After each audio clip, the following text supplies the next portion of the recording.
Finally साल का वो वक्त आ चुका है जिसका सबको शिद्दत से इंतजार था। रबीका बाजी की शादी के फाइनल फंक्शन स्टार्ट हो चुके हैं। वेल फाइनल तो नहीं कह सकते, अभी भी कोई पता नहीं है कि रबीका बाजी का पूरा शादी का प्लान है या नहीं, लेकिन खैर जो भी है, रबीका बाजी की शादी के फंक्शन हो चुके हैं स्टार्ट, और इसी वीक में हमारे इल्म के मुताबिक पता चला उनकी शादी है। वैसे तो वो इसको बहुत ज्यादा सीक्रेट रख रही है, जैसे कि पता नहीं किसी को पता ही नहीं चलेगा। मैंने पहले भी सजेशन दी थी कि अगर उन्होंने इतना ही सीक्रेट रखना है तो फिर ऐसा करें कि चुपके से शादी कर ले और फिर डायरेक्ट एक व्लॉग बना दे कि जी मैं हुसैन के साथ शादी कर चुकी हूँ और मैं अब उसके घर पे रह रही हूँ और ये हमारी शादी हो चुकी थी। लेकिन नहीं, वो तो उन्होंने रखना ही नहीं। आवाम को पता नहीं क्यों बुद्धू बनाया होता है, इन्होंने अपनी शादी की डेट रिवील नहीं करी है। वैसे मदिया, डॉक्टर मदिया ने तो रिवील कर दिया था, लेकिन इसने साथ ही डॉक्टर मदिया को आंखें घुरियां दिखाना शुरू कर दी, तो वो भी बेचारी परेशानी होगी कि मैंने क्या गलती कर दी है बोल के। और फिर डॉक्टर मदिया ने भी साथ ही कहना शुरू कर दिया कि मुझे तो पता ही नहीं शादी कब है। ऑब्वियसली उसने अपना कवर किया, वरना रबीका बाजी ने तो उसे भी नहीं छोड़ना था। वैसे मुझे तो पता चला रबीका की और हफ्सा खान की काफी ज्यादा लड़ाई चल रही है, सीरियस मामला है, और हफ्सा तो रबीका की शादी तक में इनवाइटेड नहीं थी। यानी इतने इवेंट्स हो चुके हैं, किसी भी फंक्शन में अभी तक ना मां सफदर ने एंट्री ली है और ना ही रबीका की बेस्टी हफ्सा ने अभी तक एंट्री नहीं ली है शादी में। ऐसी क्या वजह हो सकती है कि शहीर, हफ्सा और माज और सबा ही संगीत जैसे फंक्शन में इन्वाइटेड नहीं थे। वैसे सबसे पहले तो इतराज मुझे संगीत वाले इवेंट से, इन सबके बारे में बात करेंगे डिटेल में। अगर चैनल पे न्यू है तो चैनल को सब्सक्राइब कर दे, वीडियो पसंद है तो लाइक शेयर और कमेंट करना मत भूलिएगा। रबीका बाजी की शादी के इवेंट स्टार्ट हो चुके हैं, इस हफ्ते हुए 2 से 3 इवेंट्स, उन तीनों के बारे में बात करेंगे। सबसे पहले बात करेंगे दुआए खैर की। मतलब कि ये क्या था, दुआए खैर थी। दुआए खैर तो ये मुझे कम लग रही थी, लेकिन रबीका बाजी को और उनकी अम्मी का वलीमे का फंक्शन ज्यादा लग रहा था। क्या ही बात करें रबीका बाजी की ड्रेसिंग की और उनके बनाव सिंगार की, मतलब कि हद थी। उनका हेयर स्टाइल देख के मेरा दिल चाह रहा था कि कोई जाके इसके बाल खोल दे। वैसे मैं उन क्यों कह रही हूँ, मैं उन इसको रबीका बाजी की वजह से कह रही हूँ। वैसे तो वो बेचारी भी 18 साल की है, लेकिन खैर रबीका ने क्या फजूल किस्म का मेकअप और क्या फजूल किस्म का हेयर स्टाइल था। मतलब ये जहाँ जाती होगी सैलून वाले भी अपनी मर्जी के इसके ऊपर थोप देती है, उन्हें पता है कि इसको तैयार होने का बहुत शौक है और उस बेचारी को कुछ तक कुछ बना देते हैं। मतलब कि कोई डिजाइन, कोई स्टाइल बंदे का खुद का भी सोचा हुआ होता है, लेकिन नहीं, रबीका ने तो नमूना बन के आ जाना होता है और इतने मजे से सज संवर के इस इवेंट में बैठ गई है और फजूल से गंदे गंदे से अपने मुंह बनाए जा रही है।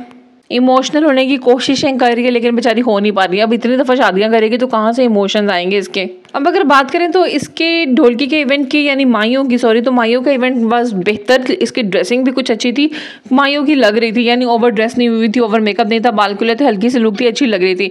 लेकिन वो जो ये एज यूजुअल शुरू हो जाते हैं ना बॉलीवुड के गानों पर डांस करने के लिए, मेरा तो दिल चाहता है कोई इसके अंदर से ना बॉलीवुड का क्रेज निकाल दे कि ये इंसान बन जाए। खैर जो भी था, इसने अपनी वीडियो शीडियोज बनाई, रील्स बनाई और फिर इंस्टाग्राम पे लगा दिए मैडम ने, क्योंकि मैडम का इवेंट स्टार्ट हो चुका है।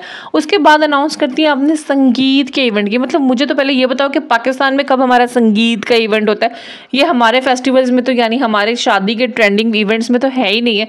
इंडिया को कॉपी करना है इन्होंने, पूरा का पूरा इंडिया को उठा के कॉपी कर देना है।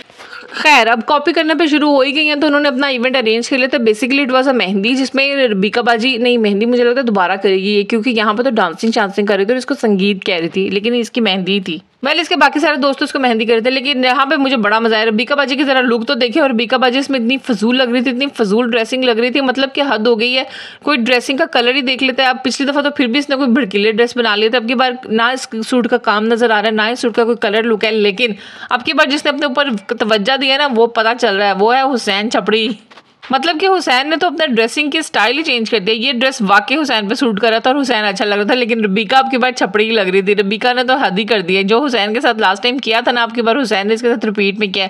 उसने अपना कलर पहले डिसाइड किया और फिर रबीका को बता दिया कि तुमने ये कलर का ड्रेस बना लेना है। रबीका ने अपने ड्रेस में जबरदस्ती पर्पल का कॉम्बिनेशन दिया है। और यहाँ रबीका के साथ ऐसी होती है कि क्या ही कहना। रबीका खुद जो दूसरों की शादियों में दुल्हन बन के चली जाती थी, तो इसकी शादी में भी दुल्हन बन के आ गई है इसकी सहेलियां, जिसमें डॉक्टर की मदीहा के बारे में तो मैं लाजमी बात करूंगी। Doctor Madiha was looking so beautiful, उनका ड्रेस बहुत अच्छा था, इसीलिए डॉक्टर मदीहा को तो क्रेडिट जाता ही है। लेकिन रबीका तो उनको देख के ऐसी रबीका की बोलती बंद हो जाती है, कहती है कि मैं क्या लग रही हूँ और ये डॉक्टर क्या लग रही है मेरे शादी में। रबीका, डॉक्टर मदीहा को खुद भी फील हो जाता है। डॉक्टर मदीहा बेचारी खुद ही कह देती है कि यार मैं तुम्हारी शादी में थोड़ा ओवर ड्रेस ही होके आ गई हूँ। लाइक अगर मुझे पता होता तो मैं ये कलर पहन रही हूँ तो मैं कभी ना पहनती, क्योंकि वो सारी लाइमलाइट चोरी कर रही थी। मदीहा लग भी बहुत अच्छी रही थी, लेकिन रबीका तो बिल्कुल भी अच्छी नहीं लग रही थी। और इस इवेंट में क्या ही फिर रबीका नाची और फजूल नाची और बिला वजह सबको इमोशनल करने की कोशिशें कर रही है। मतलब इस तरह के टैबलोस तो हम शायद स्कूल में करते होते थे, अपने स्कूल के टाइम पे हम इस तरह खड़े हो जाते थे और इस तरह के एक्शंस करने लग जाते थे। रबीका वही करती हुई नजर आ रही है, अपने पेरेंट्स को इमोशनल करती हुई नजर आ रही है। और फिर उसका भाई आ जाता है, यही कद्दू को पता नहीं क्या मिलता है इस तरह के डांस करके, और वो रबीका को इमोशनल करने की कोशिश कर रहा था, लेकिन सब हंस के पागल हुए थे और देखने वालों को भी हंसी आई। लाइक हमें तो बहुत ज्यादा हंसी आई उसकी परफॉर्मेंस पे। और अब बात करेंगे इस इवेंट में आने वाले सबसे बड़े नमूने की, मतलब कि रबीका की माँ, उफ अल्लाह, अगर आप इनके लुक देख लोगे क्या लग रही हैं और क्या लग रही है, मतलब कि हद हो गई है। किस तरह की ड्रेसिंग है, और क्या ही किस्म की उन्होंने ड्रेसिंग किया, मेकअप किया और कि क्या फूल लगाया हुआ सर के ऊपर। मतलब कि मुझे देख के उलझन हो रही थी और ऑडियंस को देख के कितनी उलझन होती है। रबीका किस तरह के मुंह से अपनी माँ की तारीफें कर रही थी, खुद ही अपनी माँ को जोकर और मजाक बनाया हुआ उसने। सब लोग हंस रहे हैं, उसकी माँ का मजाक उड़ा रहे हैं और खुद उसकी माँ का कॉन्फिडेंस लेवल तो चेक करें जरा। इंस्टाग्राम पे किस तरह की रील्स लगाए हुए, इतनी एडिटिंग देख के तुम लोगों को अपने फेस, इतने फिल्टर्स देख के तुम लोगों को अपने फेस के ऊपर उलझन नहीं शुरू होती कि मैं क्या लग रही हूँ। कम से कम इतना मेकअप थोपने के बाद तो इतने फिल्टर्स ना लगाओ, देखने वालों को उलझन शुरू हो जाती है। मतलब तुम जिन चुड़ैलें देख रहे हो, अब ये हंसी देखना जरा मैडम की किस तरह की चुड़ैल लग रही है। मतलब कि कॉन्फिडेंस लेवल ही चाहिए आपको इस तरह की वीडियोस बनाने के लिए। अब तक के रबीका बाजी के इवेंट्स तो यही है डॉक्टर मदीहा के मुताबिक, लेकिन नेक्स्ट इवेंट बारात का है जिसकी डेट रिवील करने से रबीका बाजी ने मना कर दिया था। अब उसकी डेट हमें पता तो चल गई है, ज्यादा दूर नहीं है, पास ही है, जल्दी शुरू हो जाएंगे शादी के इवेंट्स भी। अब आपको उसकी भी मजीद अपडेट देंगे। आज की वीडियो में इतना ही। वीडियो पसंद है तो लाइक शेयर और कमेंट करना मत भूलिएगा। आपसे मिलेंगे नेक्स्ट वीडियो में, तब तक के लिए अल्लाह हाफिज।